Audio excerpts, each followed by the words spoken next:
আচ্ছা, তাহলে এই কার্ভের মধ্যে বুঝছেন তো, মানে কোনটা উপরে হচ্ছে, কোনটা নিচে হচ্ছে পোকা, কোনটা মাঝখানে হচ্ছে, কেন হচ্ছে, এই জিনিসগুলো এক্সপ্লেন করার জন্য আমি এর আগে ম্যাথগুলো দেখাইছি, ঠিক আছে? আর ওই ম্যাথ দুইটা, ওই ম্যাথ তিনটে কিন্তু খুবই সুন্দর, মানে আমার সুইং কার্ভের হচ্ছে প্রুফ বা আপনার নর্মাল ম্যাথগুলো থেকে ওই ম্যাথগুলো সুন্দর। ওটা হচ্ছে এক্স্যাক্টলি দেখা যায় যে কোন পজিশনে গিয়ে সুইং কার্ভ কিরকম হচ্ছে, ওটা বোঝা যায় মোটামুটি। আচ্ছা, তাহলে এখানে দেখেন আমি যখন হচ্ছে কোনো একটা পয়েন্ট, মানে আমার প্রি ফল্ট ভ্যালু মানে হচ্ছে এইটা, ঠিক আছে? প্রি ফল্ট ভ্যালু এটা। তাহলে আমি নর্মালি কোন একটা সিস্টেমে দেখেন প্রথমে কোনো একটা ফল্টের আগে একটা, মানে প্রথম হচ্ছে প্রি ফল্ট থাকবে, মানে প্রথমে কোনো ফল্ট নাই। তাহলে ওই অবস্থায় সিস্টেমটা খুব সুন্দরভাবে চলতেছে। হঠাৎ করে ফল্ট আসলো, তাহলে ফল্ট আসার পর সিস্টেমে কিছু ড্রপ হচ্ছে বা সিস্টেমে কিছু হচ্ছে ম্যাল ফাংশন হবে। ফল্ট আসার পর আমি কি করব, ফল্ট হচ্ছে ক্লিয়ার করব, ফল্ট ক্লিয়ার করব, ঠিক আছে? এটা বুঝছেন? তাহলে ফল্ট ক্লিয়ার করার পরে আবার হচ্ছে সিস্টেমটা হচ্ছে কি পোস্ট ফল্টে আরেকটা পজিশন চলে আসবে।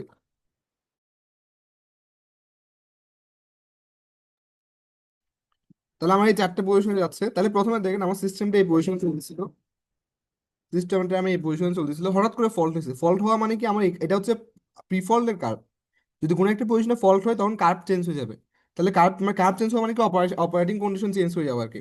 তাহলে এই পজিশনে ছিল, যখন ফল্ট হবে তখন ফল্টের কার্ভ এটা, তার মানে তখন এটা এই কার্ভের এখানে নিচে নেমে আসবে। তাহলে এরপর দেখেন এই কার্ভের নিচে নেমে আসা মানে কি, আমার দেখেন আমার হচ্ছে মেকানিক্যাল পাওয়ার বা আউটপুট পাওয়ার হচ্ছে তখন এটা, আর ইলেকট্রিক্যাল পাওয়ার তখন এটা। তাহলে মেকানিক্যাল পাওয়ার বেশি মানে কি অ্যাক্সেলারেশন হবে, অ্যাক্সেলারেশন হওয়া মানে কি ডেল নোট আস্তে আস্তে বাড়বে। তাহলে ডেল নোট আস্তে আস্তে বাড়বে, বাড়তে বাড়তে বাড়তে ধরুন এই পজিশনে যখন আসছে, এই পজিশন আসার সাথে সাথে ফল্ট ক্লিয়ার হয়ে গেছে। তাহলে এই পজিশন আসার সাথে যদি ফল্ট ক্লিয়ার হয়, তাহলে ফল্ট ক্লিয়ারের কার্ভ তো এটা, মানে ফল্ট ক্লিয়ার হওয়ার পরে কার্ভটা এটা। তাহলে দেখেন ফল্টের আগে কার্ভ ছিল এটা, সেমনি এই পজিশনে ছিল, তারপর হঠাৎ করে এটা নিচে নেমে গেছে, কিন্তু এই পজিশনে দেখা যাচ্ছে মেকানিক্যাল পাওয়ার থেকে ইলেকট্রিক্যাল পাওয়ার কম। তাহলে এখন হচ্ছে আস্তে আস্তে বাড়বে, মানে অ্যাক্সেলারেশন হবে। অ্যাক্সেলারেশন হওয়া মানে কি আমার অ্যাঙ্গেলটা বাড়তেছে, বাড়তে বাড়তে এই পজিশনে আসছে, এই পজিশনে এসে ফল্ট ক্লিয়ার হয়ে গেছে। ফল্ট ক্লিয়ার হওয়ার পর এটা, এই যে যে আমার যে কার্ভটা হচ্ছে ক্লিয়ার, ফল্ট ক্লিয়ার হওয়ার পরে ছিল, ওই কার্ভের এখানে চলে আসছে। এখন দেখেন এই পয়েন্টে আসার পরে এখন ইলেকট্রিক্যাল পাওয়ার বেশি, মেকানিক্যাল পাওয়ার কম, কিন্তু এখানে আমরা আগে আগে থেকেই দেখছিলাম যে ধরেন হচ্ছে আমার ওমেগা এস এর ভ্যালু হচ্ছে 5, আর হচ্ছে ওমেগা আর এর ভ্যালু হচ্ছে 7। তাহলে দেখেন তখন আস্তে আস্তে কমবে, ঠিক আছে, কিন্তু তাও কিন্তু ওমেগা আরটা বড়, এই জন্য এটা আরো কিছু দূর যাবে। আরো কিছু দূর যেয়ে এখানে যাওয়ার পরে দেখা যাবে ওমেগা এস আর হচ্ছে ওমেগা আর সমান হয়ে গেছে, তার মানে সিঙ্ক্রোনাস হয়ে গেছে। তখন আবার এটা ব্যাক যাবে। Yes, তাহলে এইভাবে এটা হচ্ছে অসিলেট করতে থাকে, এটা আমরা আগে দেখছিলাম এইভাবে এটা নর্মালি এখান থেকে এখানে অসিলেট করতে থাকে। তাহলে এখন দেখেন আমার একটা ফিক্স পজিশন তো থাকে, মনে করেন এখান থেকে গিয়ে ফল্ট হয়েছিল, ফল্ট হওয়ার পর এই কার্ভে আসছি, তারপর আস্তে আস্তে যাচ্ছে, এই পজিশনে গিয়ে ফল্ট ক্লিয়ার হয়েছে। তাহলে এই পজিশনে গিয়ে ফল্ট ক্লিয়ার হওয়ার কারণে এখানে গিয়ে হচ্ছে আমার স্টপ হয়ে গেছে। আচ্ছা, ফল্ট ক্লিয়ার পজিশনে যদি এখানে হইতো, তাহলে এটা স্টপ হইতো কিন্তু এখানে গিয়ে, ফল ক্লিয়ার পজিশনটা যদি এখানে হইতো, তাহলে এটা স্টপ হতে ধরলাম এখানে গিয়ে। আচ্ছা, ফল ক্লিয়ার পজিশনটা যদি এখানে হইতো, তাহলে এটা কিন্তু এখানে গিয়ে স্টপ হচ্ছে। তাহলে এই পজিশনে দেখেন কোনো স্টেবিলিটি আর আসতেছে না, কারণ আমরা স্টেবিলিটির জন্য কন্ডিশন হচ্ছে এরিয়া এবং এরিয়া সমান হচ্ছে। তাহলে এটা যত ডান পাশে যাচ্ছে, তত হচ্ছে আমার এই জিনিসটা হচ্ছে ঝামেলা হয়ে যাচ্ছে, মানে এই আমার তত হচ্ছে স্টেবিলিটি হওয়ার, স্টেবল হওয়ার চান্স কমে যাচ্ছে। তাহলে আমরা হচ্ছে এই জিনিসটা একটু হচ্ছে ইয়া করবো যে কিভাবে হচ্ছে কোন পজিশন পর্যন্ত আমরা হাইয়েস্ট যেতে পারবো। এটা বুঝছেন? কার্ভটা বুঝছেন না? কার্ভে কারো সমস্যা আছে?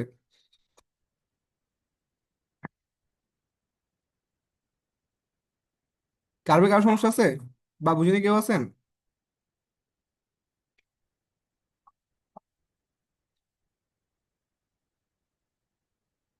আচ্ছা, কার্ভে কোন আচ্ছা। সমস্যা না থাকলে আমরা এরপরে প্রুফটা দেখি তাহলে। তা আমার তাহলে কন্ডিশন হচ্ছে কি, এ টুটা হচ্ছে ম্যাক্সিমাম, এ টুটা অবশ্যই এ ওয়ান থেকে বড় হতে হবে, অথবা এ টুটা হচ্ছে এ ওয়ানের সমান হতে হবে। এ টু যখনই এ ওয়ান থেকে ছোট হয়ে যাবে তখনই হচ্ছে আমার ওইটা আর স্টেবিলিটি থাকবে না। তাহলে এখান থেকে আমি ওই ওই জিনিসটাই প্রুফ করব, যে ক্রিটিক্যাল ক্যারি অ্যাঙ্গেলটা আর কি।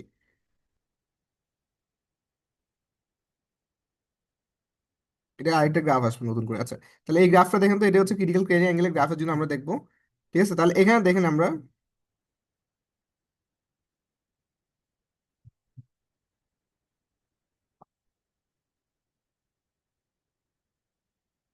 স্টেবিলিটি লিমিট ডেল সি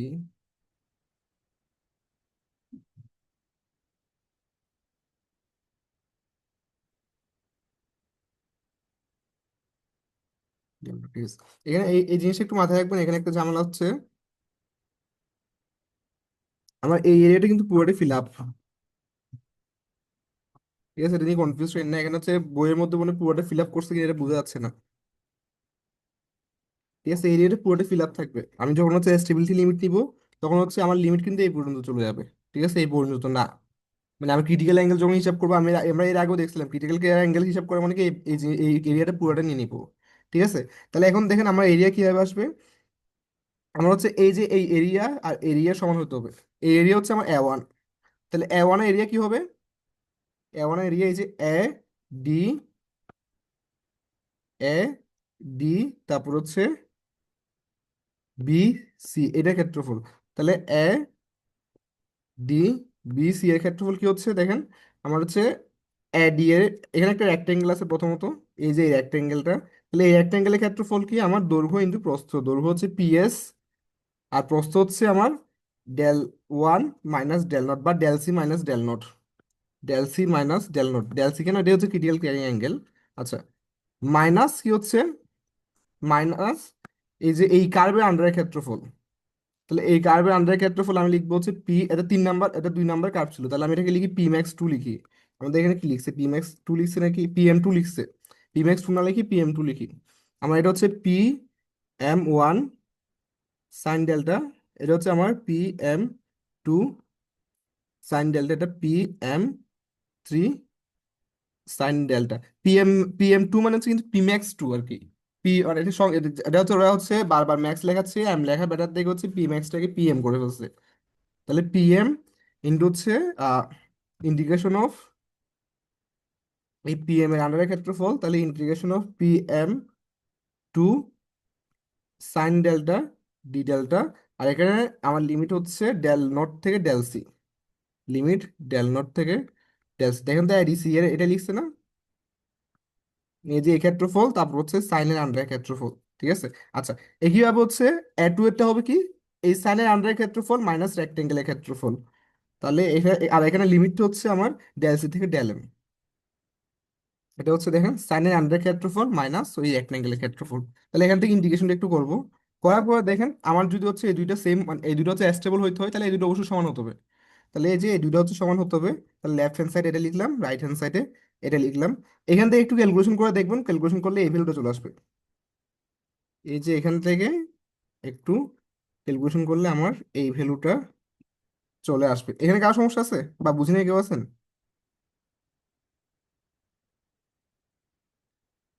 এখানে বুঝি নাই কেউ আছেন? আচ্ছা, তাহলে যদি কেউ না থাকেন তাহলে এরপরে দেখি। এখানে দেখেন তো পিএস, আচ্ছা এখানে দুইটা জিনিস বলে রাখি, আমার পিএস কিন্তু দুইটা দিছে, এখানে PM1 দিছে আর PM3 দিছে, তার মানে PM1 মানে 1 নাম্বার কাপ, PM3 হচ্ছে 3 নাম্বার কাপ। তাহলে এটা হচ্ছে আমার 1 নাম্বার কাপ ছিল, এটা আমার 3 নাম্বার কাপ ছিল। তাহলে যখন দেখেন পিএস যখন এই পজিশন আছে তখন অ্যাঙ্গেল হচ্ছে ডেল নট, আর PM যখন হচ্ছে 3 নাম্বার কাপ বলছেন তার মানে এই পজিশন আছে তখন হচ্ছে অ্যাঙ্গেল হচ্ছে ডেল কিউ, ওইটাই দিছে এখানে দেখেন। যখন PM1 হবে তখন ডেল নট, যখন PM3 হবে তখন ডেল কিউ। ঠিক আছে? এটা কিন্তু আমি এখানে বসাবো না, এটা জাস্ট এমনি দিয়ে রাখছো ওরা বোঝার জন্য। আচ্ছা, এরপর এটা কি হবে আসছে, এটা কি আবার আসছে দেখেন, আমার হচ্ছে পিএস সমান কি এখানে, PM3 থেকে দেখেন, এই যে PM3 থেকে, আচ্ছা আচ্ছা, এখানে তো লেখা আছে, এই ইকুয়েশনটা দেখেন, এই ইকুয়েশনটা থেকে আমি দেখেন তো ডেল কিউ সমান কি লিখতে পারি, sine inverse PS divide by PM3। তারপর হচ্ছে এরপর আরেকটা জিনিস হচ্ছে কি, আমার যেহেতু হচ্ছে এটা পুরাটা এরিয়া নিয়ে নিছে, তার মানে আমরা এর আগেও দেখছি ডেল কিউ সমান পাই মাইনাস ডেল এম, তার মানে এখান থেকে আমি লিখতে পারি ডেল কিউ সমান বা ডেল এম সমান পাই মাইনাস ডেল কিউ, অথবা ডেল কিউ সমান পাই মাইনাস ডেল এম। তাহলে এই যে ডেল এম এর ইকুয়েশনটা এখানে লিখছি, ডেল এম সমান পাই মাইনাস ডেল কিউ, দেখেন তো ডেল এম সমান পাই মাইনাস ডেল কিউ, আর ডেল কিউর ভ্যালুটা এখান থেকে জাস্ট ইনপুট করে দিচ্ছে। ঠিক আছে? এগুলো জাস্ট আমরা ছোটখাটো জিনিসপাতি, এগুলো হচ্ছে খুব বেশি কাজে লাগবে না, আমার এই জিনিসটাই কাজে লাগবে। এখান থেকে এটা কি আবার সে একটু ক্যালকুলেশন করে দেখবেন, ক্যালকুলেশন করে দেখলেই মিলে যাবে। ঠিক আছে? ঝামেলা হবে না, এই জিনিসটাই আমার কাজে লাগবে। এটা একটু মাথায় রাখা লাগবে, এটা মানে ম্যাথ করার সময় কিন্তু এই জিনিসটাই লাগবে। আমরা এর আগে যেমন ক্রিটিক্যাল ক্লিয়ারিং অ্যাঙ্গেল করছিলাম, এটা হচ্ছে ক্রিটিক্যাল ক্লিয়ারিং অ্যাঙ্গেলেরই ফর্মুলা। আর ক্রিটিক্যাল ক্লিয়ারিং অ্যাঙ্গেলের ক্ষেত্রে আমার শুধুমাত্র একটা সিঙ্গেল ইকুয়েশন ছিল, আমার ওই ফল্ট একটা হিসাব করতে হতো না। আর এখানে ক্রিটিক্যাল ক্লিয়ারিং, সরি এটা ক্রিটিক্যাল ক্লিয়ারিং অ্যাঙ্গেল, এটা হচ্ছে ক্রিটিক্যাল অ্যাঙ্গেল, মানে আমার হচ্ছে ফল্ট হচ্ছে ম্যাক্সিমাম কত দূর যেতে পারবে ওই জিনিসটা। ঠিক আছে? এরপরে ম্যাট্রিক দেখি তাহলে আরো ক্লিয়ার হয়ে যাবে। এখানে প্রুফটাতে কারো সমস্যা আছে বা বুঝিনি কেউ আছেন? প্রুফে বুঝিনি কেউ আছেন? বুঝছি স্যার। আচ্ছা, তাহলে বুঝছি এরপরে স্যার। আমরা একটু, হ্যাঁ আচ্ছা, তাহলে এরপরে এই ম্যাট্রিক একটু দেখি। প্রথমে কি বলছে দেখেন, জেনারেটর প্রথমে ডেলিভার করতেছে 0.6 অফ দ্য ম্যাক্সিমাম পাওয়ার। তার মানে প্রথমে হচ্ছে ইলেকট্রিক্যাল পাওয়ার যদি হচ্ছে আমি ধরেন ইলেকট্রিক্যাল পাওয়ার পি সমান হচ্ছে পি ম্যাক্স সাইন ডেল্টা, তার মানে হচ্ছে যখন প্রি ফল্ট হবে, এটা আমি প্রি এফ দিলাম, প্রি ফল্ট যখন হচ্ছে তাহলে কত হচ্ছে দেখেন, 0.6 ম্যাক্সিমাম 0 পি ম্যাক্স সমান P max sign delta not. Delta not কেন দিচ্ছি দেখেন, এই যে ডেল্টা নট মানে হচ্ছে কি একদম ইনিশিয়াল কন্ডিশন, তাহলে এই কন্ডিশনে দিয়েছে ইনিশিয়ালি আমার যদি এটা পি ম্যাক্স সাইন ডেল্টা হয়, তাহলে এর হচ্ছে 0.6% বসে, ম্যাক্সিমাম ভ্যালু 0.6। ঠিক আছে, এই জন্য হচ্ছে 0.6 পি ম্যাক্স দিছি। এরপরে কি বলছে, a fault occurs such that the reactance between the generator and the infinite bus increase to 3 times। কোনটা বাড়ছে? আমার হচ্ছে রিয়েক্টেন্স বাড়ছে। তাহলে আমার পি ইলেকট্রিক্যালের ক্ষেত্রে একটা ভ্যালু পেয়েছিলাম না, পি ম্যাক্স সমান কি, পি ম্যাক্স সমান আমার হচ্ছে সেন্ডিং এন্ডের ভোল্টেজ রিসিভিং এন্ডের ভোল্টেজ ডিভাইড বাই এক্স। তার মানে দেখেন আমার এক্স 3 গুণ বাড়ছে, তার মানে পি ম্যাক্স 3 গুণ কমে গেছে, 3 ভাগ হয়ে গেছে। এক্স তো হচ্ছে ইনভার্সলি প্রপোর্শনাল, এটা 3 গুণ বাড়া মানে কি পি ম্যাক্স 3 গুণ কমে যাওয়া। তাহলে এখন দেখেন, তাহলে আমার এটা হচ্ছে পি ম্যাক্স টু সমান কি হবে, পি ম্যাক্স টু, এটা পি ম্যাক্স ওয়ান দি, P max one, P max one, P max one, তাহলে পি ম্যাক্স টু সমান কত হচ্ছে 1/3 পি ম্যাক্স ওয়ান। আমি আবার বলতেছি দেখেন, আমার এখানে সেকেন্ড লাইনে কি বলছে, such the reactance between generator and infinite bus is increased to 3 times, 3 times of the pre-fold voltage। ঠিক আছে, 3 times মানে কি, আমার হচ্ছে এই জিনিসটা 3 গুণ বাড়ছে। ঠিক আছে, কিন্তু আমি এই যে এই ফর্মুলার মধ্যে দেখেন, এটা হচ্ছে একটা আরেকটু ইনভার্সলি প্রপোর্শনাল, কারণ এটা যদি 3 গুণ বাড়ে তাহলে পি ম্যাক্স 3 গুণ কমবে। এই জন্য হচ্ছে কি পি ম্যাক্স টু সমান 1/3 পি ম্যাক্স ওয়ান হয়ে গেছে। আচ্ছা, এরপরে কি বলছে, এটা তো ফল্টের সরে বলছে। তারপর when the fault is clear the maximum power that can be deliver, তার মানে হচ্ছে ম্যাক্সিমাম পাওয়ার যেটা ডেলিভার করতে পারবে, তার ম্যাক্সিমাম পাওয়ার তখনই যাচ্ছে কি পি ম্যাক্স 3। ফল্ট ক্লিয়ার হওয়ার পর যেটা আছে, এটা হচ্ছে ডিউরিং ফল্ট, এটা ডিউরিং ফল্ট দিই, আর এটা হচ্ছে আফটার ফল্ট, আফটার এফ। আচ্ছা, পি ম্যাক্স 3 সমান কি হচ্ছে দেখেন, যে ম্যাক্সিমাম পাওয়ার যেটা ডেলিভার করতে পারতেছে ওইটা হচ্ছে অরিজিনাল ম্যাক্সিমাম ভ্যালু 0.8 গুণ, তার মানে তখন হয়ে যাচ্ছে 0.8 পি ম্যাক্স ওয়ান। এখানে কারো সমস্যা আছে বা বুঝিনি কেউ আছেন, কোশ্চেনে বুঝিনি কেউ আছেন, বা এখানে কোনটা কেন কিভাবে হয়েছে এটা তো বুঝা, এটা তো বুঝে গেছে। আচ্ছা, তাহলে এখানে আমার কি বলছে ফাইনালি, ক্রিটিক্যাল ক্লিয়ারিং অ্যাঙ্গেল মানে হচ্ছে হাইয়েস্ট কোন পজিশন পর্যন্ত আমি যাইতে পারবো ওই জিনিসটা বের করতে বলছে। তাহলে এটার তো ফর্মুলা আমরা সরাসরি জানি, এই ফর্মুলাটা কি ছিল, এইটা। তাহলে এই ফর্মুলার মধ্যে আমার ডেল এম লাগবে, ডেল নট লাগবে। আচ্ছা, ডেল নট কোথায় এখানে, আর ডেল এম হচ্ছে হাইয়েস্ট পজিশন এটা। তাহলে ডেল এম বের করা আর হচ্ছে ডেল কিউ বের করা একই কথা, ডেল এম বের করে আর ডেল কিউ বের করে একই করে, কারণ ডেল এম সমান কি পাই মাইনাস ডেল কিউ। ঠিক আছে, তাহলে ওখান থেকে আমি কিভাবে বের করবো দেখি, প্রথমে পি ম্যাক্স, এই যে আমরা যে এখানে যেগুলো লিখছি সবগুলো এখানে লিখছি দেখেন তো, P max 1, P max 2, P max 3, যেটা আছে ওইটা। এখন হচ্ছে আমার প্রিফল্ট ভ্যালু মানে কি এই পজিশন, এই পজিশনে তো ডেল নট। তাহলে এখানে দেখেন আমার ডেল, এখান এই পয়েন্ট থেকে আমি ডেল নট বের করে ফেলতে পারবো না, আমার হচ্ছে 0.6 পি ম্যাক্স 1 সমান P max 1 sine del not. তাহলে পি ম্যাক্স 1 ক্যান্সেল আউট হয়ে যাচ্ছে, এখান থেকে আমি ডেল নট বের করবো। ঠিক আছে, তাহলে এখান থেকে আমি ডেল নটটা বের করলাম, এখান থেকে আমি ডেল নটটা বের করলাম, এটা এটাই হচ্ছে এখানে করছে, মানে এই কাজটা এটা করছে। এরপর হচ্ছে দেখেন আমার লাগবে হচ্ছে আরেকটা, বুঝলাম হয় ডেল কিউ লাগবে, হয় ডেল কিউ লাগবে, অথবা ডেল এম লাগবে। তাহলে ডেল কিউ বের করে ইজিয়ার। ঠিক আছে, তাহলে আমি কারণ হচ্ছে ডেল কিউর ভ্যালু আমাকে দিয়ে দিচ্ছে, ডেল কিউ মানে হচ্ছে কি, ওটা হচ্ছে আফটার ফল্ট, আফটার ফল্টে পি ম্যাক্স হচ্ছে ভ্যালু এটা 0.6 পি ম্যাক্স 1। তাহলে এখন দেখেন, এটা হচ্ছে আমার আফটার ফল্টে হাইয়েস্ট ভ্যালু এটা, আর আফটার মানে ডিফল্টও আমার পাওয়ার ডেলিভার করবে কত 0.6ই, কিন্তু এটা ফল্টের আগে হোক ফল্টের পরে হোক সবসময় পাওয়ার কিন্তু 0.6 ডেলিভার করবে। তাহলে এখান থেকে আমার ইকুয়েশনটা কি হচ্ছে দেখেন তো, আমার থেকে আমার তখন হচ্ছে ইকুয়েশনটা এরকম আসছে না, আমার ফল্টের আগে হোক পরে হোক সবসময় 0.6 পি ম্যাক্স, এই যে আমার 0.6 পি ম্যাক্স এটা কিন্তু সেম থাকবে। ঠিক আছে, কিন্তু হচ্ছে ফল্ট ক্লিয়ার হওয়ার পরে তো আমার ম্যাক্সিমাম ভ্যালুটা করে তৈরি গেছে 0.8 পি ম্যাক্স। এই যে ফল্ট ক্লিয়ার হওয়ার পরে 0.8 পি ম্যাক্স, তার মানে হচ্ছে PM3 লিখি, এটা পি ম্যাক্স 3 এই যে আছে, এখানে আছে পি ম্যাক্স 3 সমান কি 0.8 পি ম্যাক্স। আর P3 হচ্ছে কি ফল্টের আগে হোক ফল্টের পরে হোক পাওয়ার ডেলিভার কিন্তু সেম থাকবে। তাহলে এখান থেকে দেখেন পি ম্যাক্স ক্যান্সেল আউট হয়ে যাচ্ছে, এখান থেকে আমি ডেল কিউ পেয়ে গেছি। এখন ডেল এম সমান কি পাই মাইনাস ডেল কিউ, তাহলে এখান থেকে আমি ডেল এম পেয়ে গেছি। তাহলে ডেল এম পেয়ে গেছি, তাহলে এখন আমি ফর্মুলাতে বসাই, আর ফর্মুলায় দেখেন ডেল এমও পেয়ে গেছি ডেল নোট পেয়ে গেছি, PM2, PM3, PM সবগুলো তো আমি জানি, PS কত হবে সবগুলো আমরা জানি। ঠিক আছে, সবগুলো আমি এখান থেকে পাই যে PM2, PM3, PM2, Pmax 2 মানে হচ্ছে PM2, আর Pmax 3 মানে হচ্ছে কি PM3।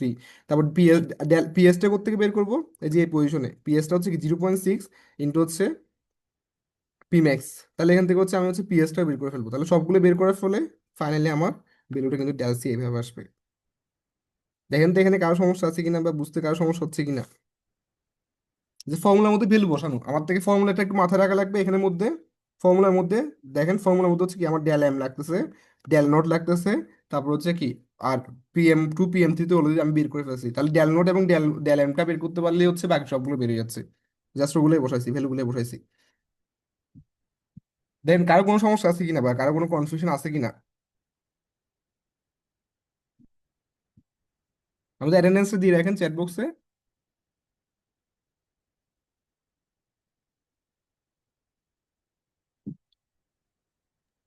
কারো কি কোনো কনফিউশন আছে?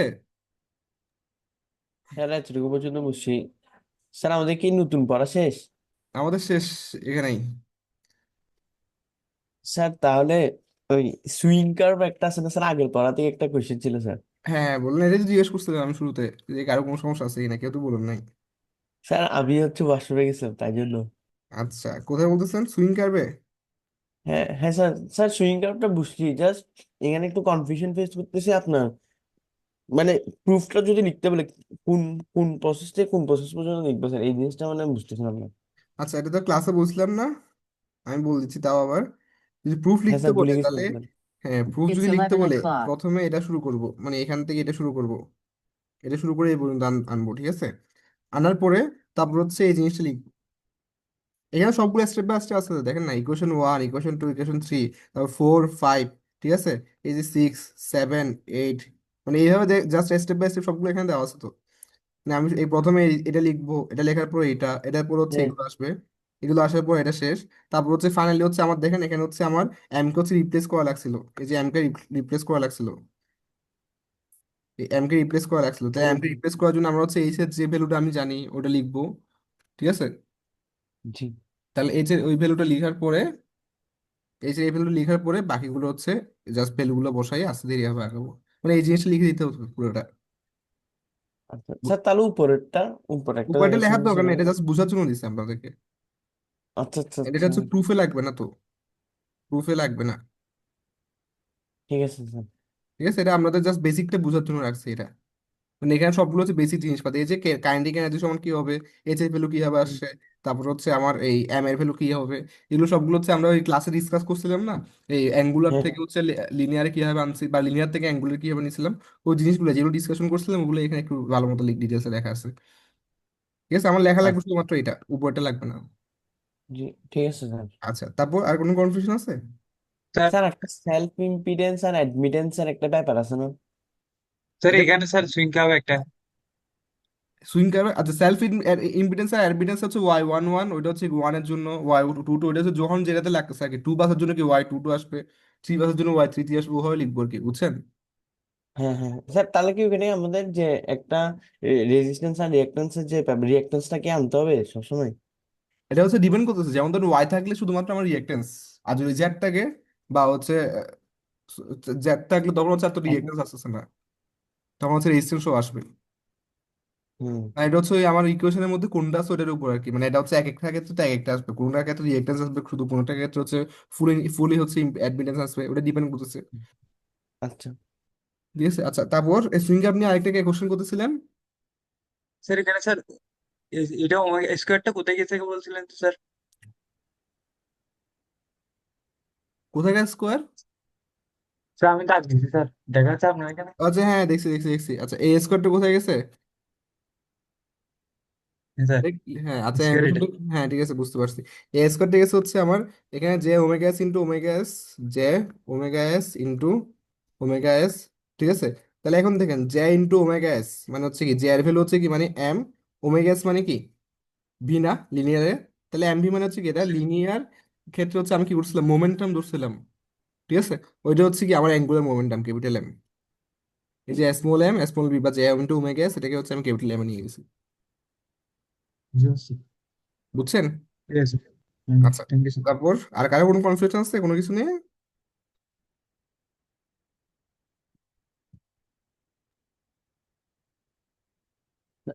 না স্যার, স্যার আমাদের কি এই সিলেবাসটা একটু কমানো যাবে? মানে সিটি সিলেবাসটা না না, সিটি অনেক সিলেবাস বড় কমানো স্যার। কমানো যাবে না। একটু করে, একটু কমাই দেন স্যার। না, সিটি হালকা করে বলবেন না? হালকা করে কমানো যাবে না, সিটি সিলেবাস সব থাকবে। আমি স্যার এই জন্য একটু বলছি, কমাইলে স্যার ভালো হয় স্যার। একটু না কমাই দেন স্যার। এটা কমানো যাবে না। আপনারা যদি রেগুলার পড়তেন তখন আমি কমানোর কথা চিন্তা করতাম যে রেগুলার